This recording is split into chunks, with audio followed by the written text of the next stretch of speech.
Hello and welcome to your daily dose of Satoshi's news. Today's date is Saturday, the 21st of June, 2025. The year BSV comes alive. Branch your threads, expand your mind with treechat.ai or your post put on chain. Right, let's have a look, see what we've got today. We are just going to go over some posts that I've retweeted on my own profile just because I feel as though they need a mention. There's a lot that just simply say, this is why the world needs Bitcoin. Because there is so much stuff going on. Obviously got some fantastic posts here from CSW, which we'll touch on and go through. Some articles in his Substack. The fact that it looks like a famine is purposely being generated, and we know who's doing it. We'll touch on that. We'll just go on the Kalenschweller countdown. Some 365 days of Bitcoin history, and then that will be the end of the show. Right, let's get into it. Satoshi, like a cowboy in the West, riding on the blockchain that they call the very best. 1 million strong, them transactions flying free. Just wait for the Terra node, you'll surely see. Alrighty, here we go. Right, so let's just go back on my own profile to see what's going on. Yeah, here we go. So this, what should we do? Oh yeah, here we go. This lady made a fantastic point here. We're living in a world where AI can track your every online move, are we not? Basically, she was saying, look, we're in a world where AI can track your every move, but we can't seem to find out. Yeah, we can track anybody that we really want to, but we can't find out who's making these massive rubber dinghies, that are all coming across the channel. Yeah, with these, these are foreigners on, these invaders. She's like, well, why can't we find them? Why can't we just track where they are? Oh, funny that. It's because the government doesn't want to. This is why the world needs Bitcoin. Like, people don't understand how serious this is. Like, literally, our government have been infiltrated. The press have been infiltrated. Everything has been infiltrated. And this is their plan, obviously to dilute the culture of a nation so they lose their identity.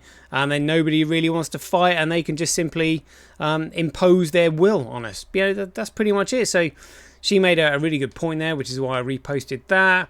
This is quite interesting on nicotine. Somebody's saying here it's the most lied about medicine. They let us believe it causes cancer, they said. But they're saying that it actually does. It actually has some really good benefits. Who knows? Who knows in today's world what's right and what's wrong? You have to look into it yourself. Doc Malik doing a really good job there. And check this one out. Darren of Plymouth pointed out that basically the Avon Fire and Rescue have gone completely woke. Like, honestly, what an absolute joke that is. A massive data breach. Check this one out. The biggest data breach in history just happened, including Google, Apple, and Facebook.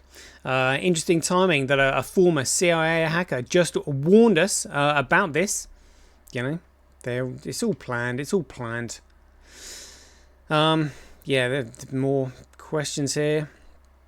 And check this one out. Darren Smith posted it. He said in a quote here on March 5th, 1913, George Bernard Shaw, the founding member of the Fabian Society, outlined his view that individuals deemed non-productive should be disappeared, got rid of. This is kind of like what we're dealing with. But this was back in 1931. This was actually during the Great Depression. I'm sure there were lots of people that they wanted to get rid of back then. Check this one out. Charlie Schremer had to post it to Clown World on air. He said, I feel like I need to get 2 at Coinbase and American Express cards. One to frame and one to spend with 4% back in Greg Coin. Yeah, thank you. Nice one. What an absolute fool. Like, look, any card like this means it's going to be on, it'll be on the MasterCard network. So they're saying, oh yeah, use Bitcoin, but just make sure you're using it by converting it back into fiat currency and using your MasterCard, to pay for things. Honestly, it's so ridiculous. What's the quote they've got here? Block 0. The first block of a blockchain is called the Genesis block, which is the foundation on which all other blocks are built. When Satoshi Nakamoto created the Bitcoin Genesis block, it started a new currency. No, it didn't. It's not a currency. A new economy and a whole new era of financial freedom.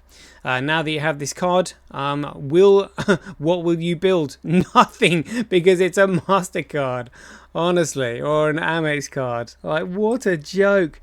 Honestly, the hypocrisy and all that is ridiculous. This one made me laugh when I said, this will never cease to be funny. One does not simply accidentally call one's wife Michael. Oh.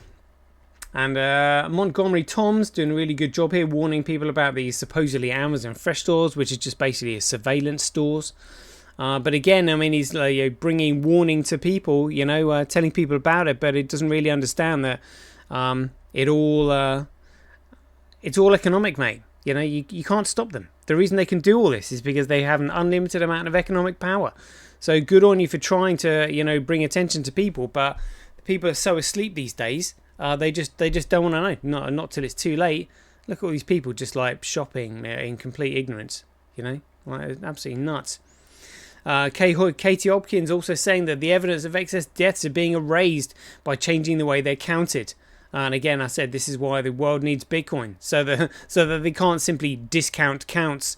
Oh yeah, that's right. Yeah, not as many people has died as we thought though, because we're counting differently. Honestly, it's just absolutely ridiculous. And this farmer here was saying that he said, I'm in receipt of a document which states by 2030 there is to be a 50% reduction in farmed animals, and by 2050 100% reduction. Guess who signed up for that? Yeah, we all know. And check this one out, another one. This is why the world needs Bitcoin. The Doge HQ said, holy crap, the 73 days before Trump took office, the government gave out $93 billion in loans to businesses with no records.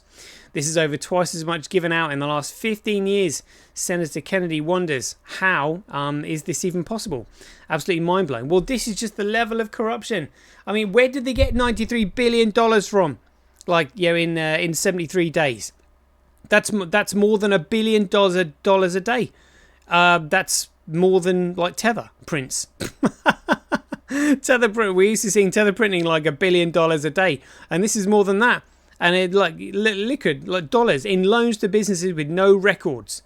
Literally. I mean, they're literally just like, oh right, so this is the last chance we've got to just like dish out a few $1 billion to our network. Here we go. It's absolutely insane.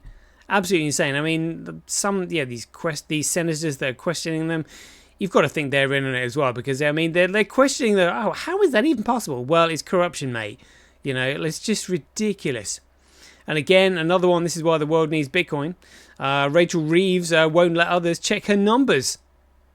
Because she thinks she doesn't want the OBR, which is the Office for Budget Responsibilities, to scrutinise her spending review. Absolutely ridiculous. And more, they've got the heads of the tech companies being sworn in as generals in the US military. I mean, jeepers, we are in so much trouble. Again, this is why the world needs Bitcoin. This video is 10 years old and has never been more relevant than it is today. And the guy just literally explaining to us what they're doing. And this guy saying, hey, look, we should pretty much do what the central banks do. We should do it to ourselves, because rather than the banks doing it to us, which is purposely detrimental, we can sort of like try and help ourselves by creating private trusts. But again, the issue is the medium of exchange that you're using. He's talking about using a medium like a currency, and they'll never allow it. They'll crack down on it. You need something that they can't stop, or at least can't explain to stop anyway. Jeepers, yeah, there we go.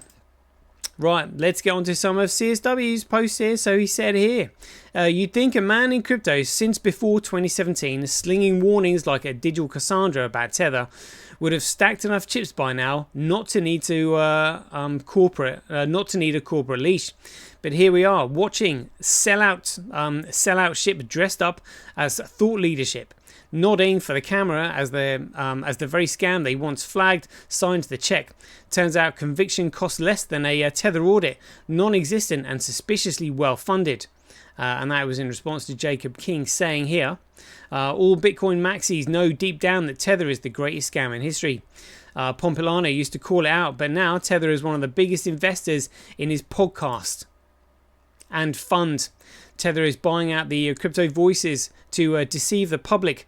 Don't fall for it. Wow, Jacob King actually getting in there, calling out the hypocrisy of the shitcoin maxis. Wow.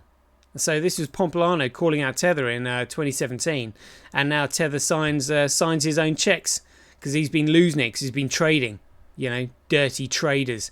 That's what they do. He's been trading on trying to cash in and out, and then he's lost it all. That's why he's charging people for his own Substack. He's got nothing left. He's got nothing left except his own mouth, which he's been shouting off. So once again, CSW is absolutely spot on there. He's even tagged him in there. Right, let's have a load of this. So CSW has said here, the myth of finality, wrench attacks ownership and legal function of Bitcoin. Ownership is not defined by secrecy. The Bitcoin white paper does not say possession is ownership, nor does it claim that a key equals dominion.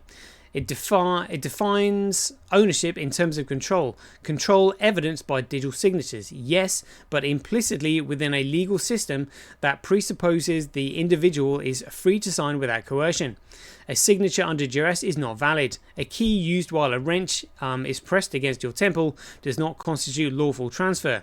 The criminals know this. The system must. This is the failure of the zealot to confuse protocol level control with legal ownership. The technophile imagines a world of perfect code where possession by key is king, where 12 words whispered in a cave mean dominion over millions. But reality, like iron, is heavier than that fantasy. When a man is kidnapped and forced to hand over $1 million in Bitcoin, what he faces is not hypothetical, it is a known vector. The wrench attack, and without a legal framework underpinning ownership, the result is not decentralized freedom, but an untraceable ransomed economy. But Bitcoin was not designed as a bearer cash for $1 million transfers. The white paper talks about small casual transactions, digital micropayments, coffee, tipping, casual commerce. It was never about hiding Swiss vaults behind metaphors. When criminals attempt to apply cash assumptions to high-value digital transfers, they break the model. Because unlike cash, Bitcoin is traceable, immutable, transparent. The idea that one can steal Bitcoin and disappear is a myth built on misunderstanding. What does real ownership mean then? It means that when someone moves $1 million under duress, it is not a transfer, it is evidence of a crime.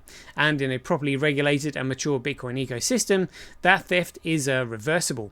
Not by rewriting the chain, but by rendering the output legally inert. Miners can refuse to process further transactions from those tainted UTXOs. Exchanges can freeze funds. The ledger cannot be changed, but it can be rendered unusable. Ownership is not possession. Ownership is the lawful ability to control and dispose of an asset. That does not disappear because a wrench is involved. It becomes more visible. This is not fantasy. This is how all property laws work. The criminal does not become the legal owner because he physically takes the goods. Theft is not transfer, and Bitcoin, for all its mathematical elegance, does not stand outside the law. It lives beneath it, bound by the principles of restitution, identification, and judicial authority. We do not call a murderer the one owner of a home just because he occupies it. Why then would we grant the thief dominion over digital funds just because they forced a signature? Now, of course, this does not apply to small casual transactions. No one is taking someone hostage to steal their $3 micropayment. The cost exceeds the gain. This is where the system behaves like cash, and in this domain, finality makes sense because the stakes are trivial, the incentives low, the risk minimal. But when we climb into 6 or 7 figures and narrative must change, risk changes the landscape. And Bitcoin, contrary to popular belief, is not immune to the terrain of law. It is made legible by it. What this enables is a subtle, powerful mechanism, silent flagging. When a large theft occurs, a wrench attack, a ransom, an extortion key, the victim can file notice, a unique identifier tied to the transaction, to the UTXO, to the wallet. This can be circulated not to the criminals, but to the institutions that matter. Banks, regulated exchange, major mining pools, custodial platforms, a quiet signal through legal infrastructure. No need for broadcasting, just compliance. The thief is not warned, but they are fenced in. Their $1 million heist becomes radioactive, and radioactive money doesn't move far. What does this create? Oh, it creates deterrence. It creates recourse. It restores the possibility of justice. It does not break Bitcoin, it completes it. So let the zealots scream. Let them write the poems about self-sovereignty in blood and encryption. But remember, a system without recovery is not strong. It is brittle. A system without legal ownership is not free. It is feudal. Bitcoin was never designed to be lawless. It was designed to be honest. And honesty includes the ability to correct injustice, not through code, but through process, not through miners rewriting history but by denying service to thieves. And this is the future. A world where the small casual transaction is irreversible like cash, but the $1 million theft is not the end of the story, because real ownership survives the wrench. It outlives the fear. It demands more than possession. It demands proof.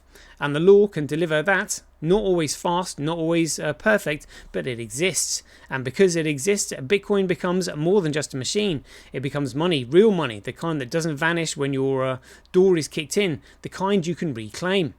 Oh, fantastic. Fantastic. It is an absolute honor reading posts from CSW. Reading stuff like that. Absolutely amazing. Amazing. 16 minutes gone. I might not have time to read all of this next one, but it looks quite good. So let's see what it says here. Stablecoins and the lost spark. Summary. This essay argues that stablecoins, fiat-backed digital tokens, are not a deviation from Satoshi Nakamoto's original vision, but its fulfillment. In a 2009 message, Satoshi hinted at the transformative potential of backing Bitcoin with cash, suggesting that such integration could ignite adoption. However, BTC Core's ideological pivot, rejecting fiat, scaling and practical use, choked this vision, turning Bitcoin into a static digital gold rather than a usable cash system. Stablecoins restore what was lost. They offer stability, regulatory alignment, and real-world usability. They operate as programmable digital bearer instruments, perfectly aligned with Bitcoin's UTXO-based script enforcement architecture. Their success highlights the irony that BTC Core, in its pursuit of narrative purity, rejected the very model that could have enabled Bitcoin to function at a global scale. Satoshi's suppressed insight, once it's backed with cash, that might change. Did not take hold in BTC, but with stablecoins, the spark he described now flickers back to life, offering a path forward, scalable, cash-like, programmable digital money. He's absolutely spot on there. For those who are a little bit concerned that he might be talking about a CBDC, it's not a CBDC, because a CBDC is a central bank digital currency. Like, what he's talking about is fiat-backed tokens running on the world's most secure digital network. This is exactly what we want, because when you have fiat-backed tokens running on a commoditized digital network, nobody can control it. Nobody can dictate where you can and can't spend it. Nobody can turn it off. Like, nobody can. Well, if they do restrict it, you can see who's doing it, and you're like, "F that! I'm not doing that." Let's use another currency. Like Swiss francs or US dollars or euros or a Japanese yen, whatever. Because if you're going to have some douchebag in a government trying to program their currency, then people aren't going to use it. There'll be another method. Somebody else will actually build a proper fiat-backed stable token on the network. But anything that's digital needs to be running on the Bitcoin network. And in fact, the central banks actually should be putting their currencies on this, but we know that the central banks have got other plans, and that's not what they want, because their intentions are nefarious. They want communism, they want dictatorship, they want complete control.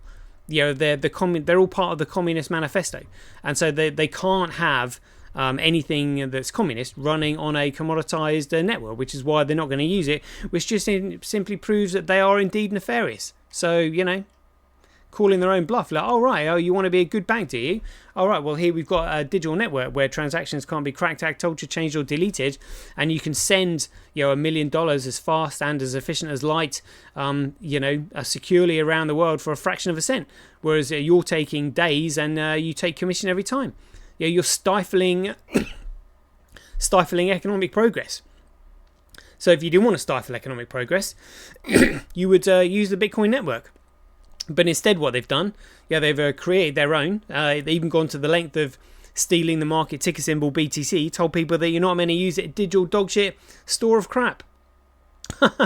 So yeah, good point made there by CSW. It's 20 minutes gone already. Check this out. A concerned citizen said that everyone's noticing a decline in the bees and insects everywhere. It's as simple as this: if there's no bees, there's no food, literally. And so this guy was saying, he's pointing out here that the I like it. So let me know when literally he's saying, look, the bees are dying. Like, people are noticing that the bees are dying. And this guy here was saying they're purposely killing the bees. This was heartbreaking. Required us to burn it within 7 days. Yeah, so this guy was, I think we can see a logo on his shirt. There we go, look.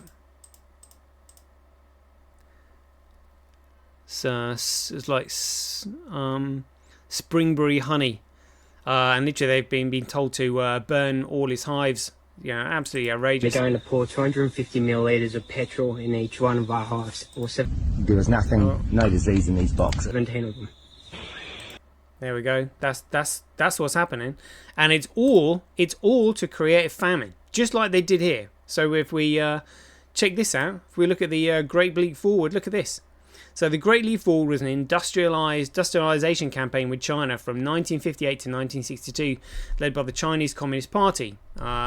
Again, but Mao actually wanted a republic. He didn't want a communist society, but it was Rockefeller that persuaded him otherwise.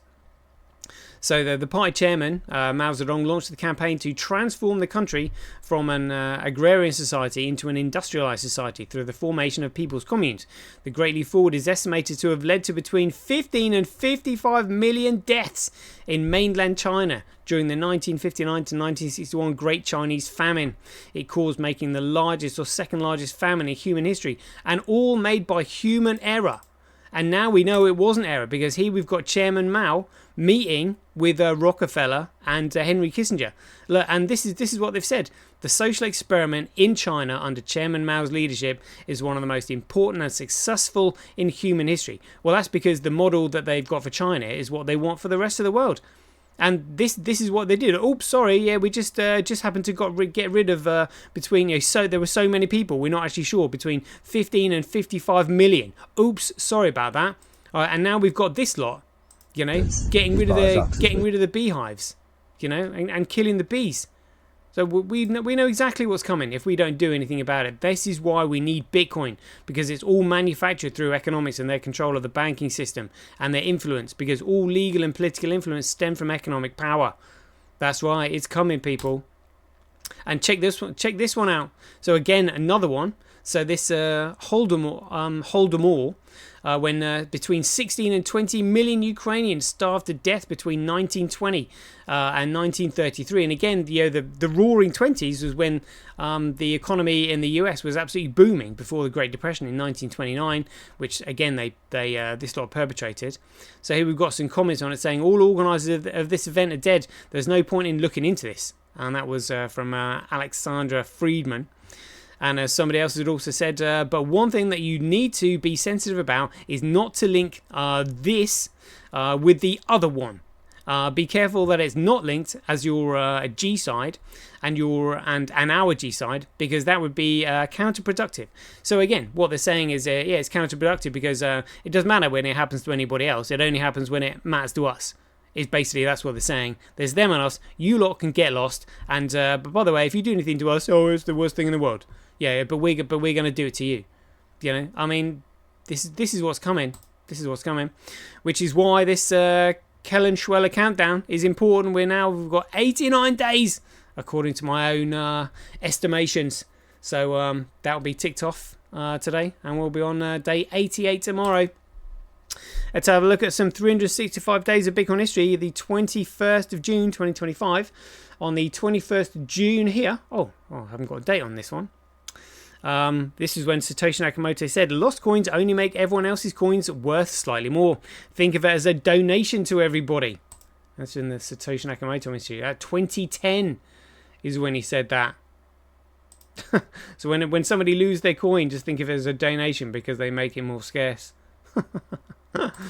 Right, there we go. That is a 25-minute show. We'll leave it there. Hope you enjoyed it. So as ever, if you enjoyed these updates, please ding your donations for your appreciation to either satoshi@simba.com, handcash.io, rockwallet.me, simply.cash, relaser.com, or senti.ch.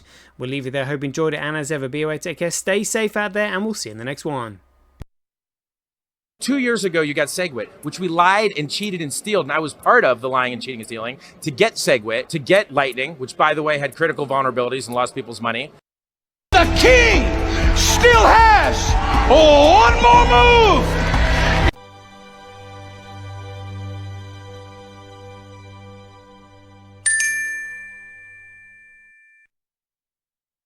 Remember, Bitcoin is BSV. Everything else is BS.